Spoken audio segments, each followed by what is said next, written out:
Halo teman-teman semua, Assalamualaikum warahmatullahi wabarakatuh.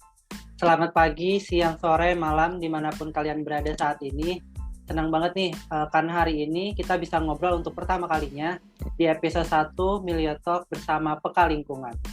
Oke, sebelum kita mulai kepada podcastnya, mungkin kita kenalan dulu ya. Dari aku dulu, perkenalkan aku Iqbal dari Fakultas Ekonomi dan Manajemen Institut Pertanian Bogor, yang saat ini lagi bergabung di komunitas Peka Lingkungan.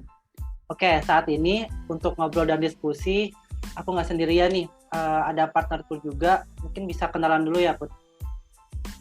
Oke, halo guys. Jadi kenalin, aku Putri, aku dari Universitas Pembangunan Nasional Veteran Jawa Timur. Mungkin dari kalian yang lagi ngedengerin ini, kita ada yang sekampus, jadi salam kenal. Dan aku juga dari Fakultas Ekonomi dan Bisnis, lebih tepatnya di jurusan Ekonomi Pembangunan. Oke, terima kasih Put atas perkenalannya. Salam kenal untuk teman-teman semua ya. Nah, sebelum kita mulai nih Put, ngobrol-ngobrolnya kali ini, mungkin kita bisa jelasin dulu ya Put, komunitas Peka Lingkungan itu sebenarnya komunitas apa sih? Benar-benar. Mungkin teman-teman di sini kayak masih bingung ya, apa sih peka lingkungan? Kenapa juga lingkungan harus kita pekain? Kenapa kan mungkin yang di sini tuh taunya ya kalau peka itu kan pasti tentang perasaan atau apa gitu Nah, kan. iya. Nah, jadi jadi peka lingkungan itu kita bikin sebuah projectnya itu untuk penyelesaian tugas di salah satu mata kuliah yang kita ambil di future skill yang dilaksanain Universitas Gadjah Mada di tahun ini, tahun 2022. Nah, jadi teman-teman di project ini kita namain peka lingkungan. Nah, dari namanya aja kan kita udah tahu ya, peka lingkungan. Kita itu akan bahas hal-hal seru tentang isu-isu lingkungan yang sebenarnya itu ada di sekitar kita, tapi kita itu masih jarang untuk sadar, untuk melakukan hal yang lebih lanjut gitu. Nah, mungkin teman-teman yang di sini untuk yang lebih lanjutnya tentang peka lingkungan, teman-teman bisa mention di Instagram @pekalingkungan gitu. Oke, terima kasih Put atas penjelasannya. Mungkin gambaran singkatnya begitu ya teman-teman, bagaimana sih dan apa itu Peka Lingkungan gitu. Nah, untuk diskusi pertama ini, tema kita tuh sangat spesial nih Put. Kira-kira apa nih Put Apa tuh? untuk diskusi kali ini? Oke, Oh jadi ya, Bel, kira-kira. untuk diskusi kali ini kita akan ngomongin mengenai sustainable fashion atau fashion berkelanjutan. Nah, untuk diskusi pertama mungkin kita mulai dari pertanyaan dulu ya, Put. Kira-kira Boleh. sustainable fashion itu apa sih dan kenapa tren ini bisa terjadi gitu saat ini?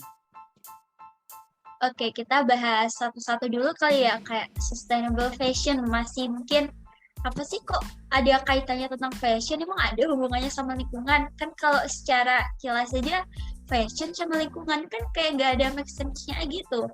Jadi kita bahas dulu sustainable itu pasti teman-teman di sini nggak asing sama yang namanya sustainability, yang artinya keberlangsungan. Nah, jadi simpelnya itu di sini kita akan membahas tentang konsep sustainable yang memiliki manfaat. Jadi nggak hanya kita bicara tentang segi sosial, segi ekonomi, tapi keseluruhan suatu proses yang menitikberatkan pada tidak mengotori lingkungan. Nah, di sini aku udah bilang ya tadi tidak mengotori lingkungan. Jadi yang kita bahas kali ini sustainable fashion pasti ada kaitannya tentang lingkungan sesuai dengan proyek kita dong, peka lingkungan. Nah, tentang tren, kenapa sih bisa terjadi padahal kan fashion ya, kayak fashion kenapa bisa sampai ke lingkungan. Nah, yang aku tuh pernah baca di salah satu laman berita itu penjelasan dari Deputi Kemaritiman dan Sumber Daya Alam Kementerian Perencanaan Pembangunan Nasional atau PPN, atau mungkin kalian familiarnya Bappenas. Bapak Arifin Rudianto itu menjelaskan bahwa Indonesia itu menghasilkan 2,3 ton limbah tekstil atau setara dengan 12% dari limbah rumah tangga. Pas reaksi aku pas baca itu pertama kali itu kayak wow, ternyata limbah itu nggak hanya sekedar limbah sampah plastik, terus limbah organik dan kemasan-kemasan lainnya. Ternyata pakaian-pakaian kita itu juga menyumbang terhadap sumbangan limbah tekstil di Indonesia dengan angka yang segede gitu besar. Jadi kan karena aku udah baca berita-berita itu, dari situ aku udah mulai sadar ternyata dengan kehidupan kita sehari-hari, bahkan dari hal kecil aja pakaian kita, cara berpakaian kita, cara kita mengikuti berbagai macam perkembangan fashion, itu ternyata juga menyumbang tentang keberlangsungan lingkungan kita ke depan. Nah, dari hal sini kita bisa simpulin, ternyata dalam tren fashion ini menimbulkan dampak negatif bagi lingkungan ketika itu menimbulkan suatu eksternalitas negatif. Pasti kalian di sini kan, aku sebutnya hampir 90% lah ya, generasi milenial anak zaman sekarang, yang pasti semuanya pada pakai sosmed, pada tahu, oh ternyata fashion di bulan ini kayak gini, mungkin bulan depan bisa ganti. Bahkan belum ke bulan aja masih bicara minggu nih, minggu depan itu kayak udah ganti aja, dan nggak menutup kemungkinan yang namanya aja masih remaja, masih anak-anak muda sekarang untuk ingin mengikuti tren itu. Nah, tapi kalau kita renungin lagi teman-teman, bicara tentang gaya tren dan gaya kehidupan kita sehari-hari, itu nggak luput dari penyumbangan kita terhadap masalah lingkungan. Itu Bal, terkait pertanyaan yang pertama. Wah, menarik banget ya. Put, mengenai sustainable fashion ini tuh juga Putri udah nyinggung nih masalah limbah yang dihasilkan. Ternyata lumayan besar juga ya, 2,3 juta ton loh teman-teman di tahun Gila 2021. kan, angkanya kayak besar banget gitu. Iya, angkanya besar banget. Apalagi benar tadi kata Putri juga ya, tren fashion tuh bukan masalah bulan lagi, mungkin per hari pun bisa beda-beda ya Put ya, mengenai tren fashion ini. Yang pada akhirnya orang-orang mungkin membeli baju lebih banyak, yang hasilnya limbahnya juga pasti lebih banyak gitu. Nah, iya Put, untuk mengenai hal tersebutnya itu permasalahan yang ada saat ini ya Put. Nah, kira-kira kegiatan apa sih yang bisa kita lakukan gitu agar kita mungkin saat ini bisa lebih sustainable fashion gitu? Ya oke, tadi kan aku udah bahas ya tentang masalah sustainable fashion. Terus kegiatan apa sih yang bisa kita lakuin dan itu menyinggung atau termasuk ke dalam kita menerapkan sustainable fashion? Jadi yang pertama, kita itu bisa ngelakuin dengan pakai pakaian yang timeless. Jadi maksudnya gini, kan emang untuk mengikuti tren itu gak bisa kita pungkiri kayak kita larang, kamu gak boleh dong pakai baju kayak gini, kamu juga gak boleh dong beli baju terus menerus. Ya namanya juga manusia punya naluri untuk memenuhi keinginannya. Nah tapi kalau kita pikir-pikir ulang lagi, ternyata dari apa yang kita punya, pakaian yang kita punya itu, kalau kita beri sentuhan dikit aja inovasi, itu akan, kita juga bisa untuk ngikutin tren. Kalau kita pikir-pikir loh ya, kalau misalnya bicara tentang pakaian-pakaian, itu dari pengrajin pakaian, itu mereka hanya sedikit ngelakuin modifikasi aja, jadilah barang baru, jadilah keinginan kita untuk beli terus. Lalu yang kedua, gunain bahan pakaian itu yang ramah lingkungan. Nah, pakaian ramah lingkungan emang contohnya kayak apa? Yang kayak pakaian yang dia dari sutra, dari linen, dan dari kain katun sama wool. Terus kenapa kok kita harus menggunakan pakaian yang kayak gitu? Karena beberapa material yang udah aku sebutin tadi itu sifatnya dia mudah terurai. Jadi dia nggak perlu butuh waktu lama untuk limbah itu diurai secara langsung oleh lingkungan. Dan atau simpelnya itu mereka bisa terdegradasi dengan aman. Jadi kayak nggak perlu butuh waktu untuk bertahun-tahun untuk menguraikan dari sampah-sampah itu sendiri. Kan kalau kita lihat sekarang kayak tumpukan-tumpukan sampah itu untuk kita ngehilanginnya, untuk terurai dengan lingkungan itu bukan hal yang mudah. Kalau perbandingan dari sampah organik, sampah-sampah kayak daun, terus sampah rumah tangga itu perbandingannya sangat kecil banget kalau dibilang sampah-sampah lain yang sifatnya organik kayak plastik, terus salah satunya limbah tekstil. Terus yang ketiga, kita bisa merawat pakaian itu yang sesuai bahan. Nah, jadi maksudnya di sini itu kita itu harus lebih melakukan cara yang strategis untuk menyimpan barang supaya barang kita itu lebih awet, dan ini kan juga cara yang efektif ya biar kita nggak banyak ngeluarin pengeluaran. Ya emang sih kalau yang namanya beli-beli itu kan nggak ada orang yang berhak untuk melarang seperti yang aku jelasin tadi, tapi kan nggak ada salahnya juga untuk dari kita sendiri untuk mengurangi dari pengeluaran itu sendiri, dan ditambah kita juga akan menekan berkurangnya limbah plastik. Terus yang selanjutnya itu belajar memperbaiki pakaian sendiri. Nah ini nih yang mungkin sekarang udah jarang banget dilakuin. Misalnya kancing bajunya robek dikit, atau masalah celananya mungkin kegores sampah itu kan kayak pasti udahlah udah nggak bisa dipakai, padahal itu cuma kesalahan dikit teman-teman. Itu kalau kita bisa ngejahit itu masih bisa kok dipakai. Tapi balik lagi mungkin ada pertanyaan-pertanyaan yang kayak kalau nggak bisa ngejahit gimana dong, emang semua orang bisa ngejahit? Iya sih, emang nggak semua orang bisa ngejahit dan nggak semua orang punya keterampilan menjahit. Tapi kan kalau sekarang di lingkungan teman-teman itu kan pasti ada yang namanya jasa penjahit. Nah itu kan kita bisa pergi ke sana. Ada dua benefit yang bakal kita dapetin. Yang pertama, kita bakal ngurangin kontribusi kita untuk menghasilkan limbah tekstil, dan yang kedua itu kita juga nambah dari pendapatan masyarakat yang mereka bermata pencaharian di bidang jasa. Lalu yang selanjutnya itu ada upayakan upcycling pakaian bekas. Nah, maksudnya itu di sini ditekanin pada proses daur ulang barang-barang yang udah nggak bermanfaat, tapi bukan berarti ketika dia nggak memiliki manfaat dia harus dibuang gitu aja. Terus yang selanjutnya mungkin kalian udah nggak asing lagi ada belanja di thrift shop, aku bakal jelasin ini nanti. Dan yang terakhir itu ada sumbangin pakaian-pakaian yang udah nggak terpakai. Kan pasti kita emang punya selera masing-masing ya, mungkin kayak udah ya udah aku nggak mau lagi pakai ini, kayak sesuaiin dari selera kita masing-masing gitu. Nah ketika itu tuh kayak udah bukan jadi masalah lagi kalau kita bisa pilih-pilih yang maksudnya sekiranya pakaian-pakaian itu masih layak. Kita kan lebih baik kita sumbangin ke orang-orang di sekitar yang mereka cenderung membutuhkan daripada kita kayak main-main buang-buang aja gitu. Terus aku balikin lagi deh ke Iqbal. Untuk apa lagi Iqbal yang mau ditanyain? Oke, tadi menarik ya mengenai kegiatan apa aja yang bisa dilakukan agar kita lebih sustainable fashion gitu, dari mulai kita pilih pakaian yang timeless terus sampai kita berdonasi pakaian gitu dibandingkan kita buang begitu aja gitu. Nah, Put, itu kan kegiatan-kegiatan yang bisa kita lakukan ya. Biasanya kita nih sebagai manusia, terutama generasi milenial gitu. Kalau misalkan nggak ada benefit itu kadang-kadang malas Put, buat ngelakuin. Buat apa sih gitu ngelakuin? Toh dampaknya mungkin kalau kita sendiri itu nggak bakal gede-gede amat. Nah, dari situ muncul pertanyaan baru nih Put. Kira-kira dari kegiatan tersebut benefit apa sih atau manfaat apa gitu yang bisa kita dapatkan gitu. Mungkin untuk manfaatnya bisa beragam ya, dari mulai diri sendiri hingga ke masyarakat. Itu gimana Put kira-kira?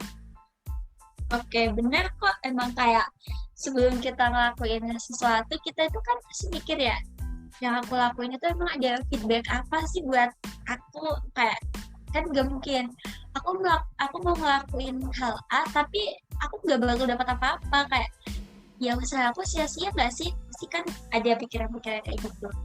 Yang mungkin juga dari adanya benefit-benefit itu justru tambah bikin kita termotivasi untuk melakukan suatu hal. Bener banget terkait benefit, aku setuju sama Iqbal.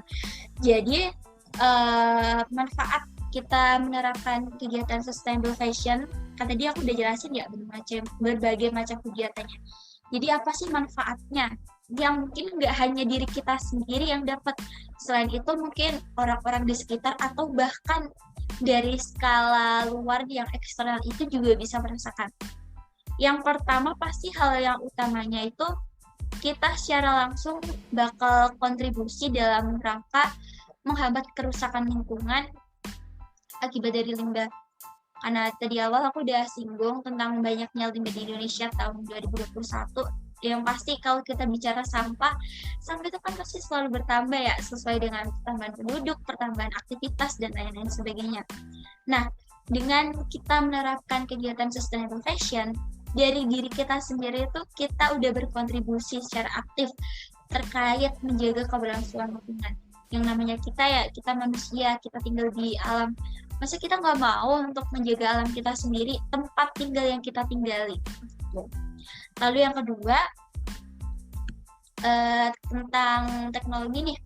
Kan dengan teknologi yang ada sekarang kan perkembangan zaman ke zaman, dari tahun ke tahun itu yang namanya teknologi terus berkembang, bahkan lebih kompleks banget dari tahun-tahun sebelumnya, atau bahkan prediksi tahun ke depan itu perkembangannya tuh kayak kita kadang pikir ya ternyata teknologi udah secanggih ini ya gitu. Jadi kan tujuan awal itu dari penerapan sustainable fashion agar produksi yang dihasilin dari industri-industri tekstil itu nggak terus meningkat. Karena bahannya tadi diharapkan kan bahannya tahan lama, terus yang diharapkan juga dia nggak terus prinsip yang beberapa kali pakai dibuang gitu nggak, tapi diharapin bisa dipakai untuk dalam jangka waktu beberapa. Nah di sini tuh kan kita bakal ngedorong terkait pola pikir suatu industri untuk gimana sih agar dia itu bisa untuk memenuhi dari permintaan masyarakat untuk menghasilkan suatu produk yang diinginkan masyarakat, yaitu terkait pakaian yang bisa kita katakan awet gitu ya, terus menerus dalam jangka waktu tertentu. Nah dari sini, dari industrinya udah mulai berpikir maju, jadi nggak hanya stagnan dia berkembang di situ aja. Industri itu pasti dari berbagai input di dalamnya, seperti misalnya tenaga kerjanya, SDM-nya tuh pasti bakal berpikir, aku harus ngapain ya, aku harus berinovasi apa ya untuk memenuhi kebutuhan dari pasar, agar di sini juga industrinya bisa tetap maju dan berkembang. Dari penjualan pasarnya juga, dia akan berpikir terkait lingkungan. Nah, inovasi-inovasi yang dihasilkan dari industri-industri tadi, itu secara langsung mereka juga berpikir, oh kalau aku misalnya memproduksi suatu barang X, ini udah sesuai sama kebutuhan masyarakat, dan ini juga nggak menimbulkan dampak negatif bagi lingkungan dengan teknologi-teknologi yang semakin kompleks di masa mendatang. Terus yang selanjutnya, ada resiko rendah untuk iritasi kulit. Nah, tadi kan aku udah singgung nih, bahan-bahan pakaian dari sustainable fashion yang bermanfaat bagi kita, itu salah satunya dia bahannya mudah terserap oleh lingkungan. Bahan-bahannya seperti tadi aku udah nyebutin apa ya, wool, kain sutra, kain katun, dan lain-lain sebagainya, itu ternyata kita juga bakal dapat benefitnya bagi kita sendiri, bagi kesehatan kita sendiri. Kulit kita bakal terjaga, nggak ada lagi tuh namanya masalah kulit iritasi karena pakaian. Kan kalau kasus zaman sekarang itu gak jarang juga kan kalau kita beli pakaian itu tambah kita itu kadang ngerasa gatal-gatal, padahal itu pakaian barunya. Nah itu emang masih belum tahu emang dari sananya emang pakaiannya udah banyak dipegang-pegang konsumen atau emang dari bahannya. Nah dari sini kan kita bisa cegah nih, dengan kita pakai bahan-bahan yang ramah lingkungan, kita juga bisa memperbaiki kesehatan kita melindungi lingkungan, kesehatannya kita juga tetap terjaga. Jadi kita dapat benefit terkait kesehatan, ini yang penting. Terus yang terakhir ada iklim industri fashion yang lebih baik. Ini masih nyambung sih yang sama tadi aku jelasin, industri yang dia berpikir dari sisi inovasinya, teknologinya, dia juga berpikir tentang bagaimana supaya dia nggak nimbulin dampak eksternalitas di lingkungan. Kadang kan kalau zaman sekarang itu emang udah ada peraturan pemerintah yang melarang ketika suatu proses industrialisasi itu berjalan, mereka dilarang untuk menghasilkan kerusakan pada lingkungan. Namun kan itu mungkin terjadi di kota-kota besar, sedangkan kota-kota kecil yang biasanya ada industri-industri yang dekat dari perumahan warga, pemukiman warga, itu kan ya kayak mereka di sana, mereka kerja, terus habis itu ada pencemaran seperti itu, mereka udah nganggap itu hal wajar, kayak ya udah sih nggak apa-apa kan aku juga dapat penghasilannya dari sini. Bahkan mereka juga belum kepikiran terkait dampak negatif dari lingkungan yang mereka cemari itu sendiri. Mungkin dari aku gitu, Iqbal. Ada next pertanyaan lagi? Oke, tadi menarik ya, mengenai manfaatnya tuh lumayan banyak nih. Dari mulai, mungkin aku recall dikit, dari mulai kontribusi lingkungan itu udah pasti ya. Terus juga ke teknologi dan ke kesehatan. Ternyata dari kita menerapkan sustainable fashion, selain kita berkontribusi lingkungan, itu bisa dampaknya juga ada untuk kesehatan itu sendiri ya, Put ya. Bener. Itu salah satu manfaatnya. Nah, oke, tadi kita udah ngobrolin mengenai kegiatannya dan manfaatnya juga udah tahu nih. Manfaatnya ini kalau kita ngelakuin kegiatan sustainable fashion. Akan tetapi, nah kadang masih ada masalah lain nih, Put. Mager nanti aja deh. Gue udah tahu gitu bahwa ini tuh manfaatnya ada, kegiatannya juga udah tahu harus ngapain, tapi tetap mager gitu, nanti aja deh ngelakuinnya, nanti aja. Nah pertanyaan selanjutnya nih Put, kenapa sih kita harus ngelakuin sustainable fashion ini sekarang juga gitu, jangan di nanti atau tahun depan atau 2 tahun lagi tuh, kenapa harus sekarang? Oke, penyakit mager itu nggak mandang umur ya sekarang. Kayak kewajiban kita sehari-hari aja tuh kayak kita tuh harus ngelakuin itu, tapi kadang kita kayak berpikiran, aduh nanti aja deh ya, lebih ngulur-ngulur waktu gitu kan ya. Iya. Penyakit yang nggak pandang umur itu menurut aku penyakit mager. Oke, aku bahas ya, kenapa harus sekarang sih ngelakuin nerapin sustainable fashion. Sebelum aku jawab ini, aku mau tanya balik nih, mungkin dari kalian yang lagi dengerin podcast ini, coba deh kalian renungin. Coba aku tanya balik ya ke kalian. Kita ini kan tinggal di lingkungan, di tempat tinggal kita yang sekarang, dimana kita itu nggak bisa ngejamin dari tempat tinggal kita bakal dikatain fine-fine aja selama 10 tahun ke depan, 30 tahun ke depan, atau mungkin besok atau lusa gitu. Pasti dari kalian semua di sini pada mau kan kalau lingkungan di dekat kalian itu aman-aman aja, gak ada masalah apapun, gak terjadi bencana apapun, dan gak nimbulin masalah apapun bagi kalian. Pasti semuanya di sini yang ngedengerin dalam hati jawab, iyalah 100% pasti bakal maunya gitu. Pada mau Kak buat hidup di lingkungan yang aman, kitanya juga gak ada masalah apa-apa. Semuanya pasti pada mau kayak gitu. Nah, aku balikin lagi ke kalian. Kalau kalian sendiri mau lingkungannya kayak gitu, terus kalian harus apa dong? Masa ibarat kata, aku mau deh lingkunganku bakal sehat terus, gak terjadi apa-apa, gak rusak sama sekali. Tapi kalian gak nyerminin perilaku untuk menjaga lingkungan itu sendiri. Padahal lingkungan itu sendiri yang bakal istilahnya jadi tempat kalian untuk singgah untuk beberapa tahun. Singgah bahasanya kayak zaman sekarang aja ya, pokoknya buat tempat kalian tinggal gitulah. Sedangkan kalian nggak ngelakuin apa-apa tapi kalian mau, itu kayak kedengaran omong kosong nggak sih? Ya kayak kalian mau tapi kalian nggak mau ada usahanya. Nah, pertanyaan aku ini pasti sebagian udah paham kan tentang kenapa kita harus ngelakuin sustainable fashion sekarang. Kenapa sih kok sekarang? Nanti aja kali yang namanya fashion juga semuanya mau ikutan tren fashion, namanya juga anak muda kan, kapan lagi juga kan masa muda gak terulang 2 kali. Masa kita udah tua mau ikutin tren fashion? Iya, paham betul kok aku tentang kayak gitu. Tapi kan balik lagi, masalah lingkungan itu bukan masalah yang sepele guys. Jadi ya kayak tadi aku balikin tanya ke kalian mau lingkungan kalian fine-fine aja, tapi kenapa kalian gak mau buat satu aja ngelakuin kegiatan yang itu sifatnya menjaga lingkungan? Ya harusnya dengan ini ketika kalian mau ada suatu kemauan, di situ kan kalian harus ngelakuin usaha kalian apa dulu ketika kalian ingin mencapai suatu hal. Ibarat kata gini deh, kalian ingin tuh dapat prestasi di kelas, tapi kalian nggak mau ngapa-ngapain, udah mager, nggak mau belajar, nggak mau kerjain tugas, itu kan ya kayak kalian ngomong sama angan-angan tapi ya nggak bakal bisa terwujud, omong kosong doang, kayak iya aku mau kayak gini tapi aku nggak mau ngelakuin step by stepnya gitu.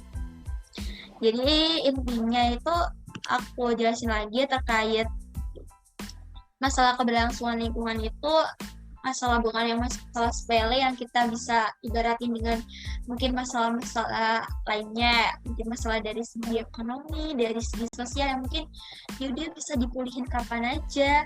Itu kan ini namanya lingkungan. Kita nggak tahu ke depannya kita kayak gimana. Jadi kalau selagi kita masih ada waktu di sekarang, kenapa enggak kita harus ngejaga lingkungan sekarang gitu. Dan setiap tahun nggak di Indonesia aja, di wilayah kalian aja pasti penduduknya tambah kan, entah itu dari orang pindahan ke daerah kalian, terus ada angka kelahiran yang nambah. Nah, ketika pertambahan penduduk itu bertambah, pasti kan diikuti oleh pertambahan aktivitas, dan kita itu banyak yang nggak sadar tahu dari aktivitas sehari-hari itu yang menimbulkan masalah-masalah lingkungan. Jadi kayak hal-hal yang nggak disadarin tapi sebenarnya itu merusak lingkungan kayak gitu. Ya mulai dari limbah-limbah rumah tangga, terus habis itu perkantoran, bahkan polusi udara yang dari transportasi itu kan juga dia menyumbang masalah di keberlangsungan lingkungan kita. Nah, balik lagi ke sustainable fashion, urgensinya apa? Singkatnya itu kontribusi pengurangan limbah tekstil lah. Dengan sumbangan sampah ini, kita kan bisa untuk meminimalisasi, salah satunya untuk menjaga keberlangsungan di tempat tinggal kita sendiri. Dari aku gitu sih, Bel. Gak bisa ngejawab ya. Oke, mantap banget nih Put. Penjelasannya sangat jelas banget ya mengenai kenapa sih kita harus melakukan sustainable fashion sekarang juga gitu. Jangan dinanti-nanti. Intinya nanti adalah keberlanjutan hidup kita juga ya Put ya. Keberlanjutan hidup kita, keberlanjutan hidup generasi setelah kita gitu. Jika ingin tetap lestari, tetap terjaga ya kita jangan dinanti-nanti gitu, harus sekarang juga. Oke, intinya lawan mager ya untuk mager melakukan hal itu gitu. Oke. Mager gak boleh ditugas, gak boleh tugas aja mager. Tapi untuk menjaga lingkungan juga gak boleh mager. Betul banget. Oke, tadi udah ya mengenai kegiatan kita udah bahas kegiatannya apa, terus juga benefitnya apa biar kita mau ngelakuin kegiatan itu. Terus dari itu juga kita harus melakukannya sekarang juga, jangan dinanti-nanti. Nah, udah ada keinginan untuk kita pengen ngelakuin sustainable fashion. Nah, tapi kan pasti ada aja ya, terutama nih tadi kegiatan-kegiatan yang udah disebutkan di awal, itu pasti ada aja kendala gitu yang kita hadapi, entah itu kendala biaya, entah itu kendala lingkungan atau budaya mungkin. Nah, dari Putri sendiri, itu ada tips nggak sih Put, biar kita tetap bisa melakukan sustainable fashion ini, nah terkait dari tadi kendala-kendala yang ada gitu, ada tips gak untuk ngelakuinnya? Oke, terkait kendala ya pasti ada dong kendala-kendala untuk kita ngelakuin suatu hal. Jangankan kita ngejaga lingkungan, kalau kita mau mencapai sesuatu aja pasti banyak kendala. Bahkan kendala itu yang tahu-tahu muncul aja, ngehambat aja, dan bahkan ketika ada kendala itu kayak udah putus asa gitu gak sih Bal? Kayak iya, bener. Banyak banget masalahnya. Udah gitu, ujung-ujungnya nggak jadi gitu ya. Iya bener, malah jadi hambatan yang berat banget ya gitu. Oke, jadi untuk dari aku sendiri ini ya terkait tipsnya, kalau menurut aku cuma ada 3 aja sih yang mungkin aku bisa sharing ke teman-teman semuanya. Yang pertama itu kita harus punya niat itu. Jadi kita harus tanemin pola pikir terkait pentingnya sih keberlangsungan lingkungan itu kayak apa. Jadi sebelum itu kita pahami dulu deh, kalian kan sekarang udah gak zaman dulu ya yang harus pergi ke perpustakaan satu-satu, cari satu-satu apa sih keberlangsungan lingkungan itu. Kita tinggal ngecek handphone sendiri-sendiri aja, kita masuk klik di Google, itu pasti udah banyak artikel-artikel. Bahkan kalau kalian mau lihat di jurnal-jurnal juga boleh yang udah kayak ada penelitiannya berapa pentingnya masalah keberlangsungan lingkungan itu. Nah, ketika kalian udah tahu pentingnya itu, kalian bakal paham dong pastinya. Dan di situ itu pasti akan ada timbul niat di dalam hati kalian sendiri buat ngejalaninnya. Jadi menurut aku yang tips yang pertama itu kita harus ada niat. Karena kita ngelakuin apa-apa itu kalau dipaksa nggak enak, kayak nggak ada dorongan dari diri kita itu nggak mau, tapi kayak kita tuh dipaksa dari keadaan pasti nggak enak kan, kayak gitu. Jadi yang penting itu harus ada niat, tanamin dulu niat di dalam hati biar kita itu ngejalaninnya enjoy. Kalau ada kendala apapun, sebesar kendala apapun, kalau kita punya niat, kita pasti kayak udahlah aku pasti bisa, aku bakal lanjut gitu. Terus yang kedua terkait aku single dikit ya terkait biaya, mungkin terkendala biaya untuk melakukan penerapan untuk kita menjaga lingkungan. Nah di sini tuh kalian harus bisa pilih mana yang namanya kebutuhan, mana yang namanya keinginan. Nah ini kan pasti sekarang susah nih buat dilakuin, ada yang bingung kalau mau beli suatu barang ini kebutuhan apa keinginan ya. Jadi gini simpelnya, kalau kalian itu beli suatu barang yang dia sifatnya keinginan, dia tuh bakal ada terus menerus. Jadi kalian beli nurutin keinginan satu, bakal ada keinginan dua, bakal ada keinginan tiga, sampai ke 100 dan kesekian ribu kalinya. Jadi yang namanya keinginan itu akan ada terus, dan dia tuh maunya diturutin terus. Kalau sekalinya kalian udah terlalu manjain diri kalian buat memenuhi keinginan, yang bahkan itu kadang keinginan-keinginan itu mungkin besok udah nggak kepake lagi barang itu, mungkin sehari 2 hari kalian udah lupa, cuma kalian udah deh pengen beli aja, aku ingin beli ini. Nah, dari sifat itu bakal timbul kebiasaan kita boros, kita buang-buang uang, kita semakin banyak pengeluaran untuk membeli hal-hal yang sebenarnya itu bisa ditunda lah, ataupun kalau kita mikir ya udah deh nggak usah dibeli sekarang, nggak apa-apa, mungkin kapan-kapan aja gitu, atau mungkin kita bisa pinjam punya orang lain kayak gitu. Jadi kita harus tahu nih prioritas kita untuk membeli sesuatu itu kebutuhan atau keinginan. Terus aku singgung lagi ya terkait fashion, terkait pakaian. Nah, kalau kita beli pakaian, kita juga harus cermati ke diri kita. Pakaian itu termasuk kebutuhan apa keinginan kita sendiri. Misalnya, ya udah deh aku beli ini, habis itu 1 minggu lagi ada yang baru, pengenlah beli lagi. Nah, ada kan sifat konsumtif di dirinya sendiri, pengen untuk kecenderungan membeli terus pakaian-pakaian yang ada. Jadi kalau dari aku, kalau kalian terus-menerus ngikutin yang namanya keinginan, itu nggak akan bisa habis, dan dia bakal ada terus-menerus, bahkan bisa aja ngehantuin kalian kayak, aduh pengen banget dia beli ini, pengen banget dia beli itu, kayak gitu. Jadi harus bisa untuk filter mana yang namanya kebutuhan, mana yang namanya keinginan. Ini bukan untuk fashion aja ya, untuk semua kegiatan kalian yang sifatnya itu konsumsi. Terus yang ketiga, itu tadi aku kayaknya udah singgung di awal ya, tadi ya, belanja di thrift shop. Pasti ada kayak stigma-stigma, kayak ngapain sih beli barang bekas, kan mending uangnya ditambahin dikit buat beli barang yang baru. Terus kayak ada banyak banget, ini yang aku alami sendiri ya, pemikiran-pemikiran yang kayak, di barang bekas itu kamu ngapain beli barang kayak gitu, itu kan sifatnya dia udah bekas. Ya intinya kayak dipandang sebelah mata gitulah, itu yang aku sendiri alamin di lingkungan dekat aku kayak gitu. Padahal di barang-barang thrift shop itu, kalau kita bisa pintar-pintar milih, kita itu dapat banyak keuntungan loh. Udah harganya miring, abis itu kalau kita pintar nyari juga kita dapat barang yang berkualitas. Mana udah dapat barang yang berkualitas, abis itu harganya miring, kita juga itu ikut untuk menjaga lingkungan kan yang namanya barang di thrift shop itu barangnya dia itu sifatnya udah nggak dipakai, tapi dia masih layak untuk dipakai orang lain dong, kan nggak mungkin masa yang namanya sampah dijual terus dibeli. Ya itu kan pasti barang-barang yang selain mesin bisa dipakai, cuman stigma masyarakat aja yang kayak nganggep itu suatu hal yang buruk kayak gitu. Jadi kalau dari aku, untuk ngatasin kendala-kendala itu ada 3 tips itu tadi, Bang.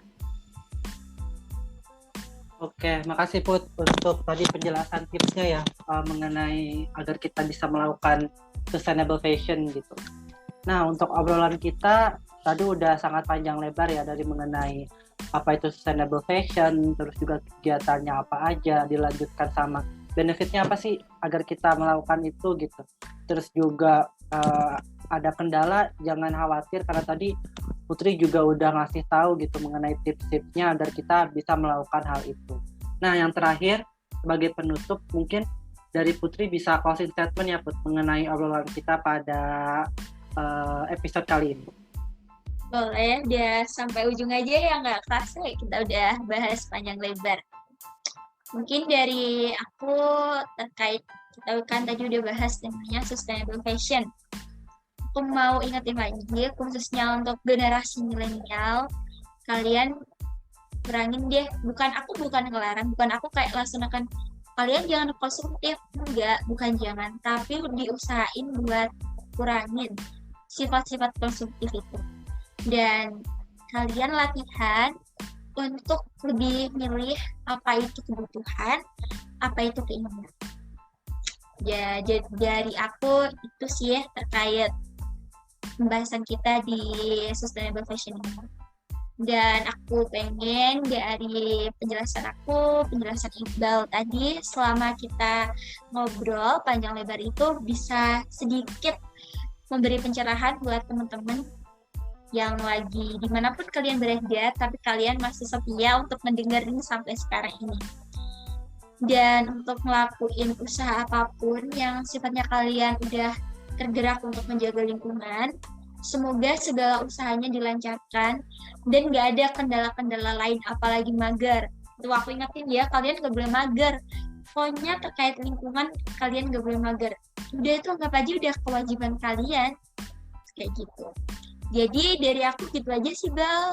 Mungkin kurang lebihnya aku maaf banget kalau ada salah kata yang aku bilangin, yang udah aku sampaikan selama aku bahas tentang sustainable fashion tadi. Dan aku ngucapin makasih banget, makasih sekali lagi buat kalian yang udah mau mendengarin ini, udah nyimak, dan udah merenungi obrolan kali ini. Stay safe dan stay healthy. See you. Aku balikin lagi ke Iqbal. Oke, makasih Put. Closing statement-nya bagus banget ya. Intinya jangan mager. Tadi Putri udah ngasih tahu panjang kali lebar mengenai apa yang kita lakukan. Jangan mager demi lingkungan kita yang tetap lestari ke depannya.